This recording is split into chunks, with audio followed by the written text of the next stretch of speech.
기쁨으로 사역하라. 기쁨으로 사역하라. 오늘 말씀이 빌립보서의 마지막 말씀입니다. 빌립보서 4장으로 끝이 나는데 오늘 말씀 빌립보서 말씀 끝난다고 그러니까 섭섭하더라고요. 섭섭해요. 오늘 빌립보서 말씀을 통해서 우리가 항상 귀담아 들었던 것이 어떤 주제의 말씀이냐면 기뻐하라, 기뻐하라. 그것도 주 안에 기뻐하라. 우리 좌우에 계신 분과 한번 축복하며 인사했으면 좋겠습니다. 주 안에 기뻐하시기 바랍니다. 다시 한번 축복하는데요. 사도 바울이 뭐라고 그러냐면요. 주 안에 항상 기뻐하라. 내가 다시 말하노니 기뻐하라. 그랬거든요. 우리 다시 한번 인사할 때 항상 기뻐하세요. 다시 말하는데 기뻐하시기 바랍니다. 두 번 인사하기 바랍니다. 항상 기뻐하세요. 다시 말하노니 기뻐하시기 바랍니다. 네. 오늘 이 말씀 우리 기쁨으로 사역하라는 이 말씀으로 우리 계속해서 말씀을 나누도록 하겠습니다. 오늘 말씀 빌립보서의 마지막 종결 부분의 말씀입니다. 사도 바울은 빌립보 교회에 전하는 서신의 마무리를 로마 감옥에 갇혀있는 자신에게 빌립보 교회 성도들에게 보내준 헌금과 물품들에 대하여 감사와 축복의 말씀을 전하고 있습니다. 그러니까 오늘 빌립보서 4장 10절에서 23절의 말씀은 빌립보서를 우리 이 편지를 빌립보 교회에게 전할 때 마지막으로 항상 기뻐하라, 항상 기뻐하라 이 메시지를 전함과 동시에 마지막에 뭐라고 그러냐면 그리고 너희들이 당신들이 나에게 보내준 선교 헌금 그리고 감옥에서 필요한 물품들 그런 것들을 보내줘서 정말 고맙고 감사하다라는 메시지를 지금 전하고 그들을 위한 기도 그들을 위한 축복 기도를 하고 마치는 장면이 오늘 말씀입니다. 우리 10절 말씀 같이 한번 읽어보겠습니다. 시작.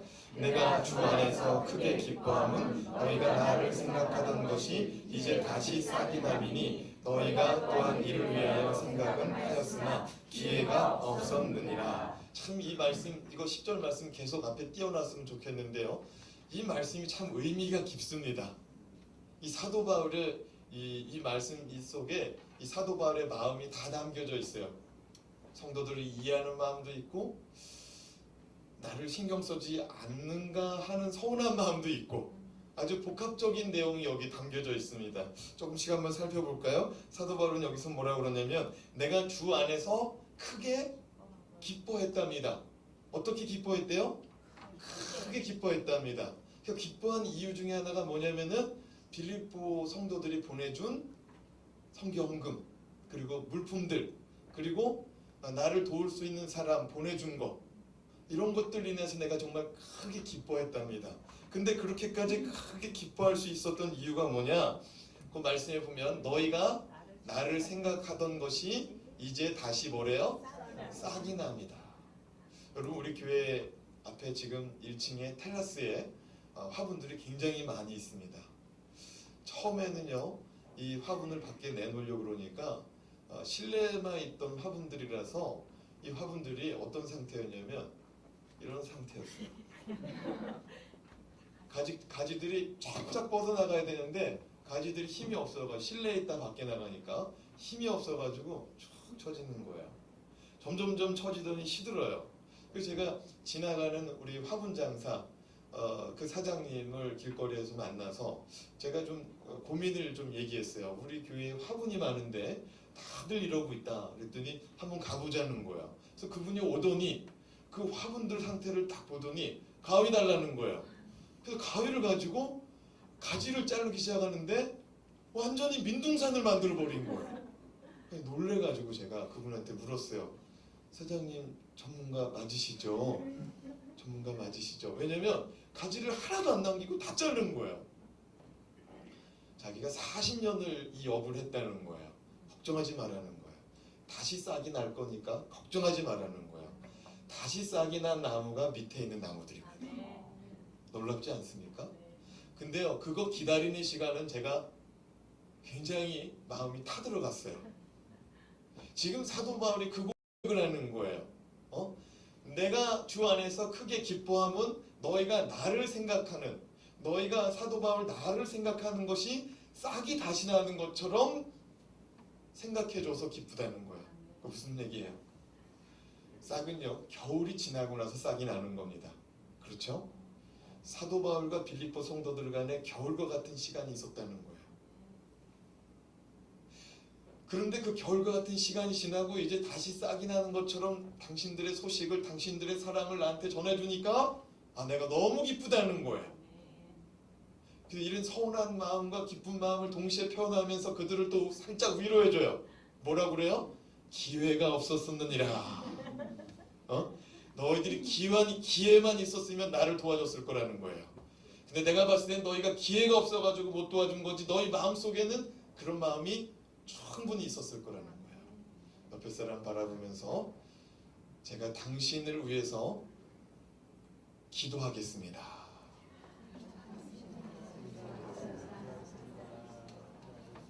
한 번 더 고백할 때, 이전에는 기회가 없어서 못했는데 이제부터는 기도하겠습니다. 이전에는 기회가 없어서 못했는데 이제부터는 기도하겠습니다.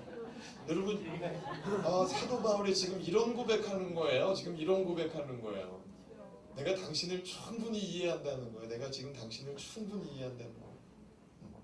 여러분이 나를 위해서 기도 못 해줬어도 지금서부터는 기도해 줄 줄로 믿고, 나도 당신들을 위해서 기도해 주겠다. 그리고 지금처럼 나를 위해서 신경 써주니 내가 너무 기쁘다. 지금 그런 고백하는 겁니다. 여러분, 이 빌립보 교회의 사랑의 손길을 누구를 통해서 전달이 되었느냐? 에바브로 디도를 통해서 전달이 되었습니다. 여러분, 디도서 들어봤죠? 디도서 그 디도입니다. 여러분, 지금 사도 바울의 형편은 로마 감옥에서 궁핍한 생활을 하던 처지였는데 외부의 도움이 없이는 아무것도 할 수 없는 형편이었습니다. 그럼에도 불구하고 사도 바울은 빌립보 교인들에게 기뻐하라고 외칠 수 있었던 비결은 무엇일까요?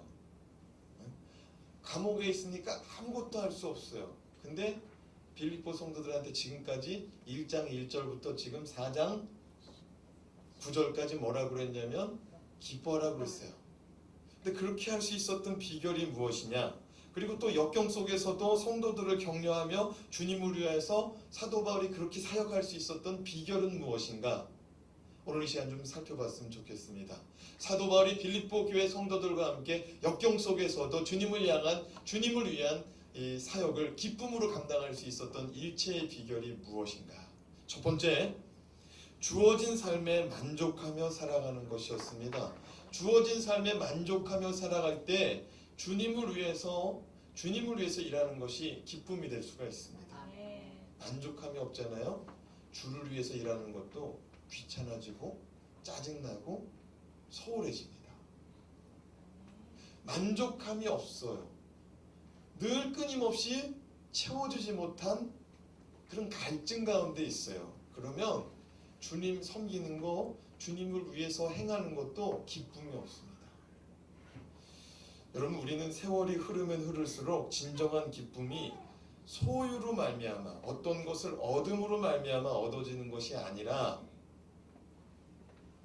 하나님으로부터 주어진다는 사실을 깨닫게 되는 줄로 믿습니다. 미국 역사상 최고의 부자로 꼽히는 인물들이 여러 사람이 있었는데 그 가운데 아직도 최고의 갑부라고 불리진 사람이 누구냐면 록펠러입니다. 록펠러. 들어보셨죠? 네, 석유. 예, 맞습니다. 확실한 정답을 말씀해 주셨습니다. 석유의 왕, 석유의 황제라는 그런 별칭도 있었죠. 19세기 중반이죠. 록펠러는 말씀하신 대로 우리 석유 사업에 뛰어들었는데 미국 내 정유소의 95%를 점유했습니다. 무슨 얘기예요? 길 가다가 주유소 들어갔는데 다 누구 거라는 거예요? 록펠러 거라는 거예요. 록펠러 건 줄 알고 들어갔는데 다른 거야. 이런 걸 만나는 확률은 5%에 불과한 거예요. 5%에. 그러니까 이 록펠러가 그렇게 부자가 되었습니다. 그렇게 부자가 되었을 때 그 거액의 이윤, 석유 사업으로 만들어진 그 이윤을 가지고 그가 투자하기 시작하는데 광산, 산림, 철도, 은행. 그리고 나중에는 자신이 벌은 돈을 가지고 어디다가 썼냐면 학교를 세우는 재단을 세웁니다. 그리고 병원도 세웁니다. 결국에는 나중에 무슨 일을 하냐면은 사회사업으로 사회에 환원을 합니다. 그는 오늘날 세계 최대의 부호로 손꼽히는 살아있는 최고 부호 빌 게이츠 있지 않습니까? 빌 게이츠의 재산의 3배가 넘는 재산을 소유하였었다고 합니다. 엄청난 재산이죠. 그러한 재산을 가진 이 록펠러에게 어느 날 신문 기자들이 찾아와서 이런 질문을 했습니다. 록펠러, 당신은 현재 가지고 있는 것들로 만족하십니까? 그랬더니 그가 그 유명한 대답을 했다는 거 아닙니까? 아니요. 조금만 더 벌었으면 좋겠다는 거예요. 빌 게이츠보다 몇 배를 가지고 있어요? 3배를 가지고 있었는데도 그 부자가 조금만 더 벌다가 죽었으면 좋겠다. 사랑하는 여러분 혹시 어렸을 때 그 해변가나 운동장에서 모래성돌이 하셨는지 모르겠습니다. 모래성을 높이 쌓아요. 산처럼 쌓아요. 그리고 막대 나뭇가지 하나 툭 꺾어가지고 산처럼 쌓은 곳에 거기 꼭대기에 나뭇가지를 툭 꽂아요. 그리고 어떻게 합니까? 둘 셋이서 앉아가지고 그 모래를 가져가기 시작하는 거예요. 해보셨어요? 네. 해보셨죠? 2가지 룰이 있죠. 하나는 모래를 많이 가져가는 거. 또 하나는 넘어뜨리는 사람이 어떻게 돼요? 순례가 되는 거. 모래를 많이 가져가는 것도 이기는 거고 막대를 넘어뜨리지 않는 것도 이기는 거예요. 근데 여러분 친구가 모래성 쌓은 거 그 모래를 푹 파가지고 푹 가져가면 우리 심리가 어떻게 돼요? 우리도 그거에 못지않은 모래를 푹 파가지고 가져가고 싶은 심리가 있어요. 그렇잖아요. 우리 세상을 살아가다 보면은요, 다른 사람이 살아가는 것 때문에 우리가 더 가지고 싶을 때가 많습니다. 닭고기 먹어도 맛있습니다. 근데 옆집에서 밑에서 삼겹살 먹는 냄새가 올라와요. 그러면 또 뭐가 먹고 싶어져요? 삼겹살이 먹고 싶어져요. 삼겹살을 그래서 먹었어요. 그랬더니 지나가는 식당에서 생고기, 소고기를 굽고 있어요. 그게 또 먹고 싶어. 여러분 우리의 인생은요 끊임없이 배고픈 것 같아요. 끊임없이 뭔가를 소유하려고 하는 것 같아요. 네. 지난주에 분명히 가게에 가서 옷을 하나 사 입었어. 근데 어떤 자리에 가니까 누가 내 옷보다 더 좋은 옷을 입었어?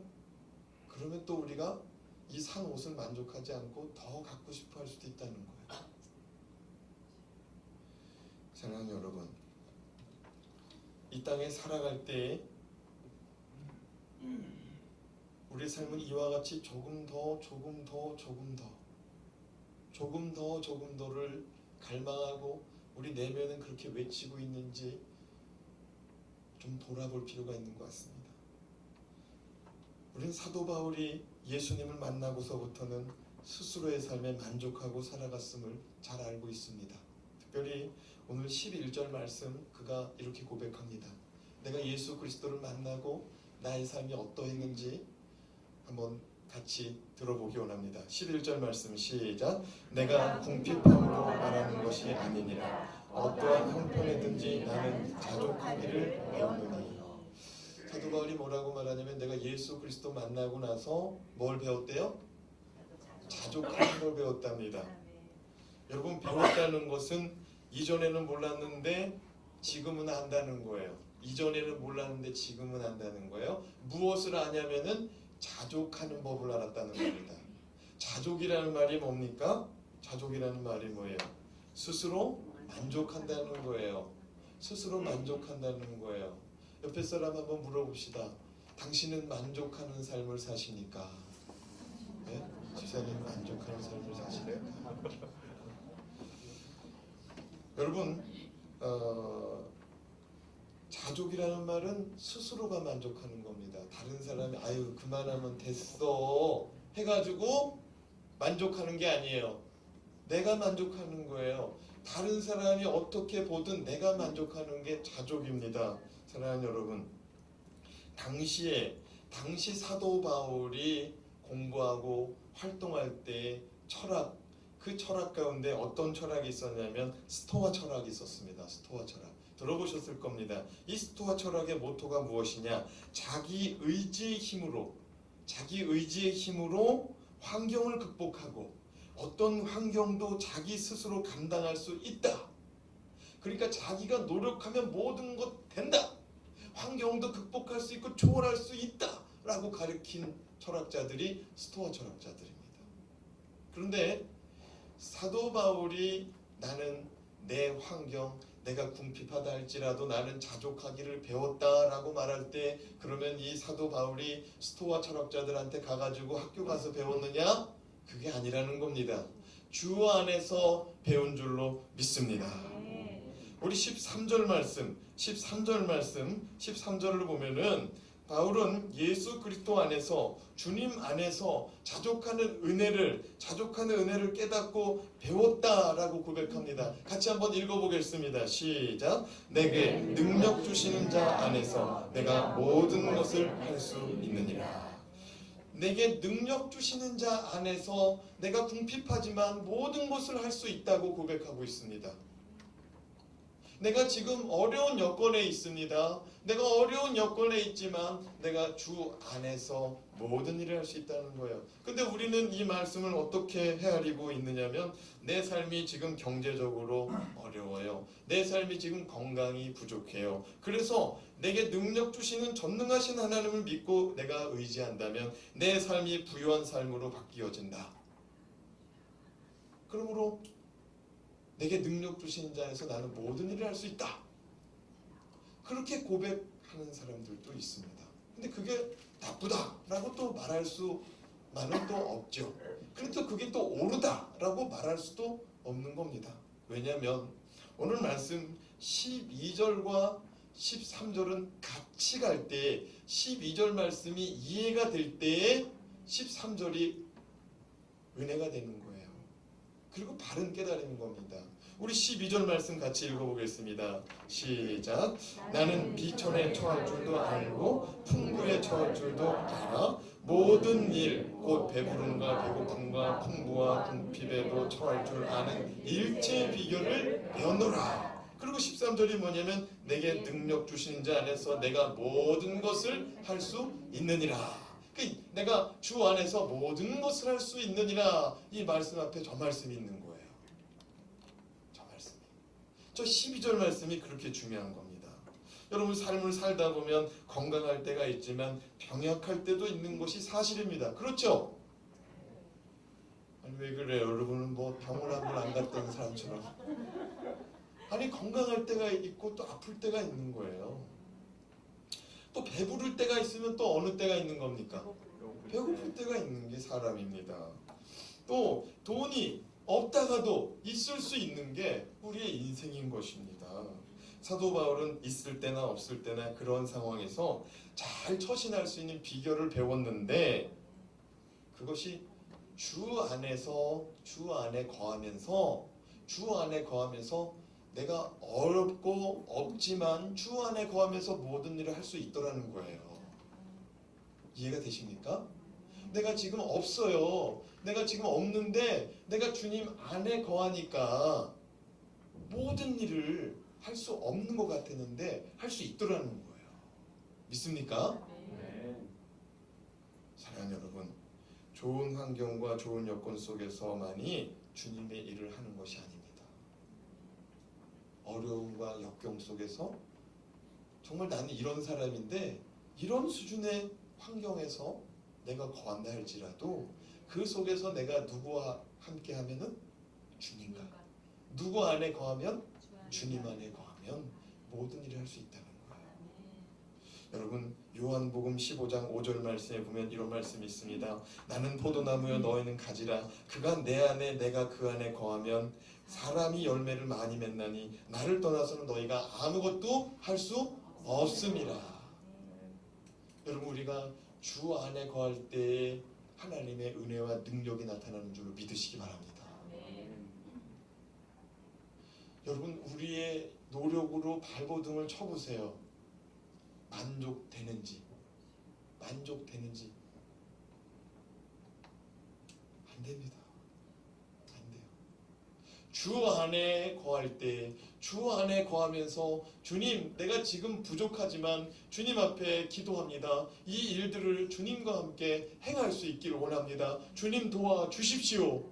그렇게 나아갈 때 주께서 우리의 환경과 능력을 초월하여 역사하는 줄로 믿습니다. 이거예요.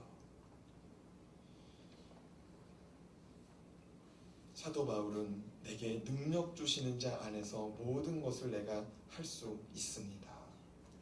내 환경은 궁핍하지만 여기서 우리는 사도 바울의 이러한 고백을 잊지 말아야 됩니다. 빌립보서 1장 20절에서 21절 말씀인데요. 같이 한번 읽어보겠습니다. 시작. 나의 간절한 기대와 소망을 따라 아무 일에든지 부끄러워하지 아니하고 지금도 전과 같이 온전히 담대하여 살든지 죽든지 내 몸에서 그리스도가 존귀하게 되려 하려 하나니 이는 내게 사는 것이 그리스도니 죽는 것도 유익함이라. 무슨 얘기냐면 살아도 누구를 위해서 살아요? 죽어도 누구를 위해서 살아요?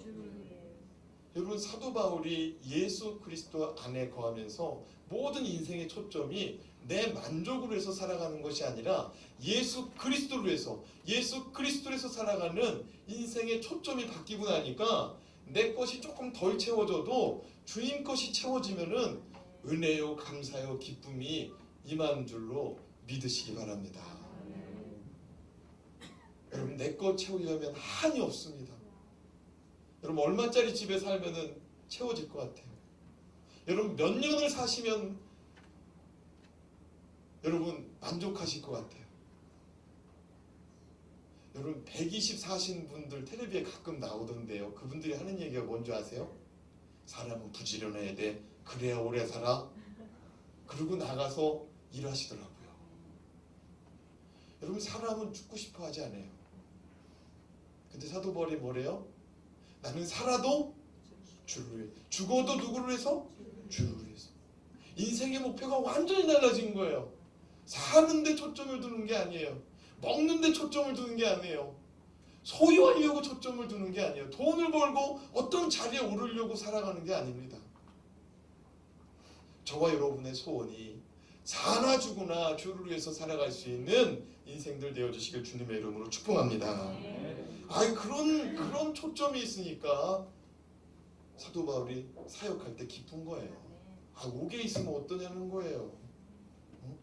옷을 잘 못 입으면 어떠냐는 거예요. 사도 바울 말이. 우리가 살아가면서 환경이 우리를 넘어뜨리지 못하는 일체의 비결, 그것은 우리 스스로가 만족하는 것입니다. 따라합시다. 하나님이 내게 주신 은혜가 조카도다. 여러분 사도 바울이 뭐라고 한지 아십니까? 사도 바울에게는 육체의 가시가 있었습니다. 그래서 어떤 사람은 그게 안질이다, 어떤 사람은 그게 위장병이다, 여러 가지 추측을 하고 있습니다. 그런데요, 그것이 사도 바울에게는 가시랍니다.